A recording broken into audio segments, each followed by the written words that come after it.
Hello प्यारे दोस्तों, स्वागत है हमारे YouTube चैनल में। तो दोस्तों, आज की कहानी 7 रानियों की है और दोस्तों कहानी अंतिम तक जरूर देखें। तो फिर कहानी सुने।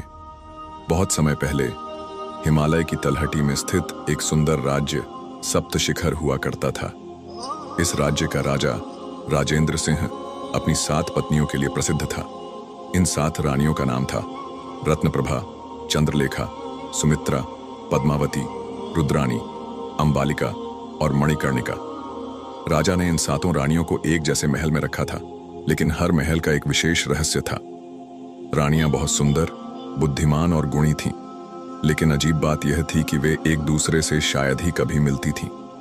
राजा ने कभी यह नहीं बताया कि उसने इन 7 को एक दूसरे से अलग क्यों रखा। एक रात जब सप्तशिखर पर चंद्रमा का प्रकाश अपनी चांदनी बिखेर रहा था, राजा अचानक गायब हो गया। यह खबर पूरे राज्य में आग की तरह फैल गई। 7 रानियां राजा को खोजने के लिए अपने अपने महल से बाहर निकलीं।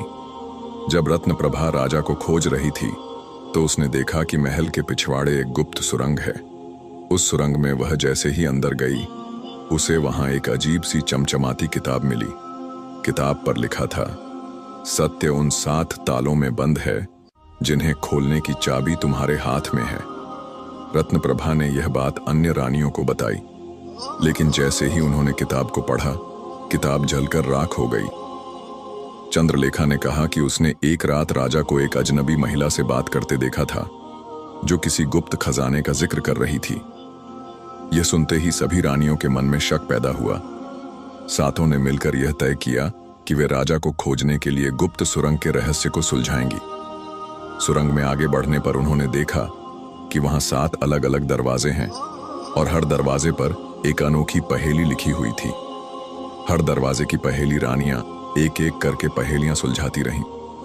जैसे जैसे वे आगे बढ़ीं, रहस्य और गहराता गया। 7वें दरवाजे तक पहुंचते पहुंचते उन्हें यह एहसास हुआ कि दरवाजे के पीछे केवल एक रानी जा सकती है। मणिकर्णिका ने खुद को बलिदान करने का फैसला किया और दरवाजा खोला। जैसे ही वह अंदर गई, उसने देखा कि राजा एक पिंजरे में बंद है और एक दैत्य उसके पास खड़ा है। दैत्य ने कहा, राजा को बचाना है तो सत्य बोलो, किसे राजा से सबसे ज्यादा प्रेम है।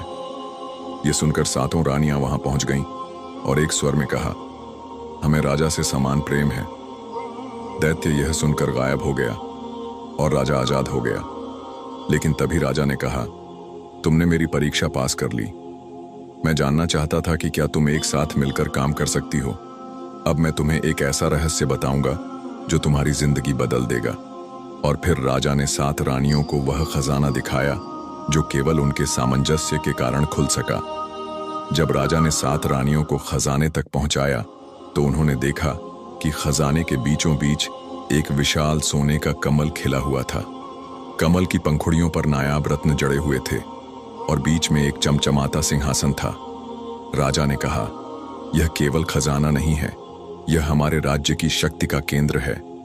कमल का रहस्य राजा ने बताया कि यह खजाना एक पुरानी भविष्यवाणी से जुड़ा है। वह भविष्यवाणी कहती थी, जब 7 अनमोल रानियां एक साथ मिलकर अपनी बुद्धि और साहस का प्रमाण देंगी, तब यह खजाना उनकी सामूहिक शक्ति से प्रकट होगा। लेकिन यह शक्ति तभी स्थिर रहेगी जब 7 रानियां हमेशा एकजुट रहेंगी। यदि इनमें से कोई एक भी भटक गई तो यह शक्ति विनाश में बदल जाएगी। नई चुनौती राजा की बात खत्म होते ही कमल के आसपास की दीवारों पर अजीब चिन्ह उभरने लगे। उन चिन्हों को देखकर ऐसा लग रहा था जैसे कोई प्राचीन गुप्त संदेश लिखा हो। रुद्राणी, जो रानियों में सबसे तेज बुद्धि की थी, ने कहा, यह कोई चेतावनी है, हमें इसे पढ़ना होगा। चिन्हों को पढ़ने पर पता चला कि खजाने का रक्षक केवल एक बार प्रकट होता है और जो भी इसे अपने स्वार्थ के लिए उपयोग करेगा, उसका राज्य बर्बाद हो जाएगा। संदेह और साजिश अचानक रानियों के बीच एक हल्की अनबन शुरू हो गई। पद्मावती ने कहा, क्या होगा अगर हम इस खजाने को अपनी सुरक्षा के लिए अलग अलग हिस्सों में बांट लें? लेकिन चंद्रलेखा ने विरोध किया, यह खजाना राज्य की भलाई के लिए है, न कि व्यक्तिगत उपयोग के लिए। यह बहस तेज होती गई। राजा ने देखा कि रानियों के मन में धीरे धीरे लालच घर कर रहा है। तभी अचानक खजाने के चारों ओर काले बादल छा गए और सिंहासन हिलने लगा। खजाने का जादू कमल से एक गूंजती हुई आवाज आई, जो एकता को तोड़ेगा वह सब कुछ खो देगा। अब परीक्षा का दूसरा दौर शुरू होता है और देखते ही देखते सातों रानियां और राजा अलग अलग दुनिया में पहुंच गए। हर रानी को अब एक अलग चुनौती का सामना करना था। रत्न प्रभा को अपने साहस का प्रमाण देना था जब उसे एक जलते हुए पुल को पार करना पड़ा। चंद्रलेखा को अपने मन की शांति को बनाए रखते हुए झूठ और सच में फर्क करना था। सुमित्रा को अंधकार के बीच रास्ता ढूंढना था। पद्मावती को अपनी इच्छा और कर्तव्य के बीच सही चुनाव करना था। रुद्रानी को अपने गुस्से पर काबू पाकर दूसरों की मदद करनी थी। अंबालिका को अपनी बुद्धिमानी से एक जटिल पहेली सुलझानी थी। मणिकर्णिका को अपने बलिदान से दूसरों को बचाना था। जब सातों ने अपनी अपनी परीक्षाएं पार कर लीं, तो वे एक बार फिर उस खजाने के पास आ पहुंची। अब कमल और भी ज्यादा चमक रहा था। राजा ने कहा, तुमने साबित कर दिया कि सच्ची शक्ति केवल सामंजस्य और निस्वार्थता में है। लेकिन तभी कमल की सबसे भीतरी पंखुड़ी खुली और उसमें एक और रहस्य छिपा था।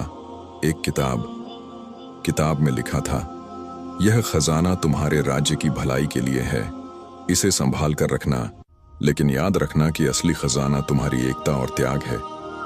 इसके बाद खजाना 7 रानियों और राजा की देखरेख में राज्य की भलाई के लिए उपयोग किया जाने लगा। लेकिन हर रानी ने यह वचन लिया कि वे अपने स्वार्थ से कभी इस खजाने को छुएंगी नहीं। सप्तशिखर राज्य धीरे धीरे समृद्ध और शक्तिशाली हो गया।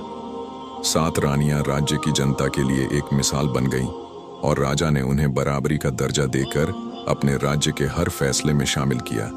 लेकिन कहते हैं, खजाने के अंदर अब भी कई रहस्य छिपे हैं जो केवल सच्चे और निस्वार्थ दिल वालों के लिए प्रकट होंगे।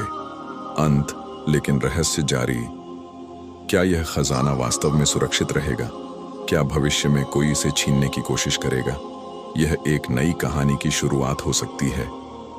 आप इस अंत में थोड़ा खुलापन रखकर इसे वीडियो के अगले भाग की संभावना के लिए तैयार कर सकते हैं।